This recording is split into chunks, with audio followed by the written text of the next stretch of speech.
신명기 19장. 여러분의 하나님 여호와께서 원래 다른 나라들의 것이었던 땅을 여러분에게 주실 것이요, 여호와께서 그 나라들을 멸망시키고 그 나라들을 차지하여 그들의 성과 집에서 살게 될 것이요, 그때가 되면 성을 셋 지으시오, 성셋을 선택하시오. 하나님 여호와께서 여러분에게 주시는 땅 한가운데에 있는 성을 선택하고, 여러분의 하나님 여호와께서 여러분에게 주시는 땅을 세 구역으로 나누어 각 구역마다 도피성을 하나씩 만드시오. 그 성으로 가는 길을 닫고 누구든지 살인을 한 사람이 그 성으로 도망갈 수 있게 하시오. 살인을 한 사람에 관한 규례는 다음과 같소. 미워하는 마음이 없이 실수로 살인을 한 사람은 자기 목숨을 건지기 위해 그 성들 가운데 한 곳으로 도망갈 수 있소. 이를테면 이웃과 함께 숲으로 나무를 하러 가서 나무를 찍으려고 도끼를 휘두르다가 도끼날이 자루에서 빠져 자신이 알지도 못하는 중에 이웃을 죽였다면 그 사람은 그 성들 중 한 곳으로 도망가 목숨을 건질 수 있어. 그러나 그 성까지 가는 거리가 너무 멀면 살인자에게 벌을 줄 의무가 있는 죽은 사람의 친척들이 화를 내며 쫓아와 살인자를 잡아 죽일지도 모르고, 그러나 그 살인자는 죽일 마음이 없이 실수로 이웃을 죽인 것이므로 그를 죽이면 안 돼요. 그래서 내가 여러분에게 성셋을 선택하라고 명령한 것이오.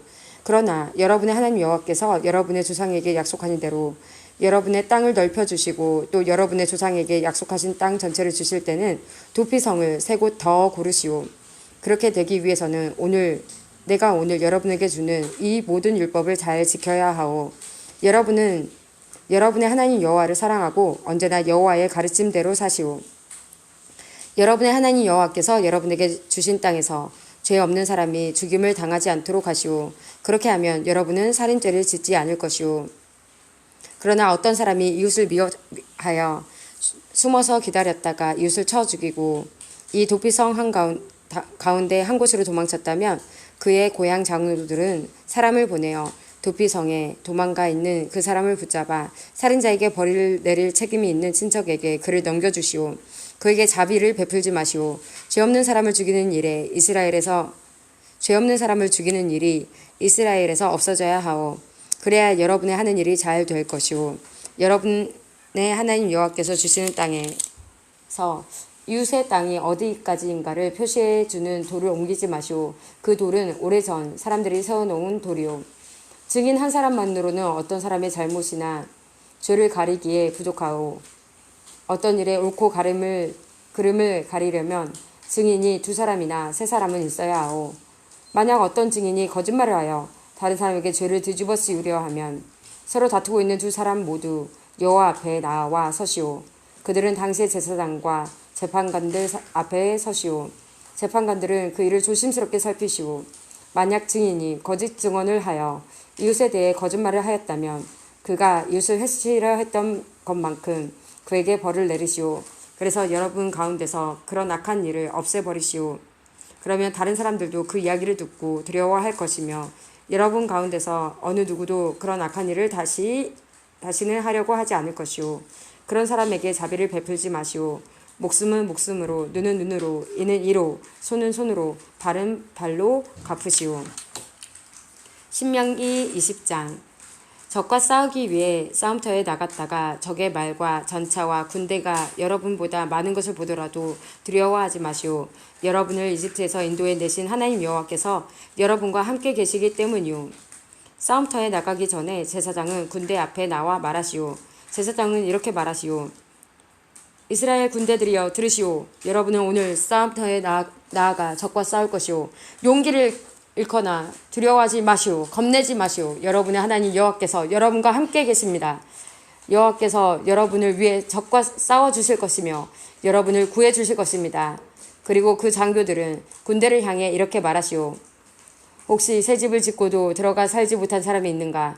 그런 사람은 집으로 돌아가도 좋다. 그가 싸우다가 죽어서 다른 사람이 그 집에 들어가는 일이 없도록 하여라. 포도밭을 가꾸어 놓고도 아직 그 열매를 맛보지 못한 사람이 있는가? 그런 사람은 집으로 돌아가도 좋다. 그가 싸우다가 죽어서 다른 사람이 먼저 그 열매를 맛보는 일이 없도록 하여라. 여자와 약혼을 하고도 아직 결혼하지 못한 사람이 있는가? 그런 사람은 집으로 돌아가도 좋다. 그가 싸우다가 죽어서 다른 사람이 그 여자와 결혼하는 일이 없도록 하여라. 장교들은 또 이렇게 말하시오. 여기에 두려워하는 사람은 없는가? 용기를 잃은 사람은 없는가? 그런 사람은 집으로 들어가도 좋다. 그런 사람이 있으면 다른 사람들까지 그 사람 때문에 용기를 잃고 만다. 장교들은 군대를 향해 이렇게 말하고 나서 군대를 이끌 지휘관을 세우시오. 어떤 성을 공격하려고 그 성에 가까이 갈 때는 먼저 평화적으로 항복할 것을 권하시오. 만약 그들이 여러분의 제의를 받아들여 성문을 열어주면 그 성의 모든 백성을 노예로 삼아 일을 시키시오. 그러나 여러분의 평화 제의를 받아들이지 않고 여러분과 싸우려 하면 그 성을 포위하시오. 여러분의 하나님 여호와께서 그 성을 여러분에게 넘겨주실 때에 성 안의 모든 남자를 칼로 죽이시오. 성 안의 여자와 아이와 짐승과 그 밖의 것은 여러분이 가져도 좋소. 여러분이 적에게 빼앗은 것은 여러분의 하나님 여호와께서 여러분에게 주신 것이므로 여러분이 가져도 괜찮소. 가까이 있지 않고 아주 멀리 떨어진 성들에 대해서는 여러분이 그렇게 하시오. 그러나 여러분의 하나님 여호와께서 여러분에게 주시는 땅의 성들에 대해서는 그 어느 곳도 살려두지 마시오. 햇사람과 아모리 사람과 가나안 사람과 브리스 사람과 히윗 사람과 여부스 사람을 여러분의 하나님 여호와께서 명령하신 대로 완전히 멸명시키시오. 그렇게 하지 않으면 그들이 그들의 신을 섬기는 일을 여러분에게 가르칠 것이고 그런 못된 일을 여러분이 하게 되면 그것은 여러분의 하나님 여호와께 죄가 될 것이오. 어떤 성을 점령하려고 오랫동안 그 성을 포위할 때 도끼로 그 성의 나무들을 찍지 마시오. 나무의 열매는 따먹어도 되지만 나무를 베어버리지는 마시오. 그 나무들은 여러분의 적이 아니므로 나무와 싸우지 마시오. 그러나 열매를 맺지 못하는 나무는 베어버려도 좋소. 그런 나무는 베어내서 성을 점령할 때까지 성을 공격할 때 필요한 장비로 만들어 쓰시오. 신명기 21장. 여러분의 하나님 여호와께서 여러분에게 주신 땅에 어떤 사람이 죽은 채 들판에 쓰러져 있는 것이 발견되었는데 누가 그 사람을 죽였는지 아무도 모른다면 여러분의 장로들과 재판관들이 그가 쓰러져 있는 곳으로 가서 그 시체가 주변에 가까운 성들로부터 얼마나 떨어져 있는가를 재어보시오. 그리고 그 시체에서 가장 가까운 성에 장로들이 책임을 지시오. 이를 한 번도 해본 적이 없거나 멍에를 메어보지 않은 암소 한 마리를 정하여 항상 물이 흐르고 갈거나 무엇을 심은 적이 없는 골짜기로 끌고 가서 목을 꺾으시오. 그런 다음에 레이의 자손인 제사장들이 그리로 가시오. 그들은 여러분의 하나님 여호와께서 뽑으신 사람들이요. 그들은 여호와를 섬겨야 하고 여호와의 이름으로 복을 빌어주어야 하며 온갖 다툼과 싸움에 대해 판결을 내려주어야 하오. 그리고 죽임을 당한 사람에게서 가장 가까운 성의 장로들이 손을 쓸 때 골짜기에서 목을 꺾은 암송아지를 위해 손을 씻으시오.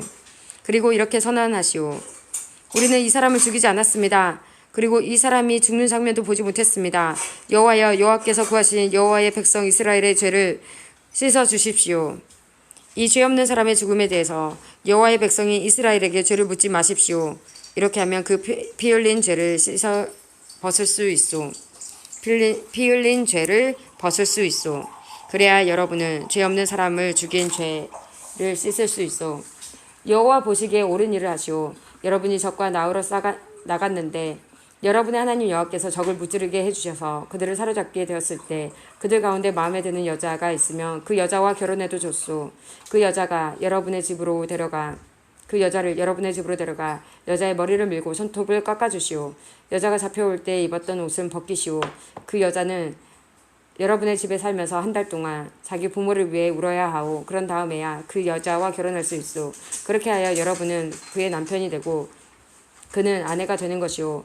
그러나 만약 그 여자가 마음에 들지 않으면 어디든지 그 여자가 원하는 곳으로 보내주시오. 그러나 돈을 받고 여자를 팔 수는 없소. 여자를 욕되게 하였으므로 노예로 취급하지 말아야 하오.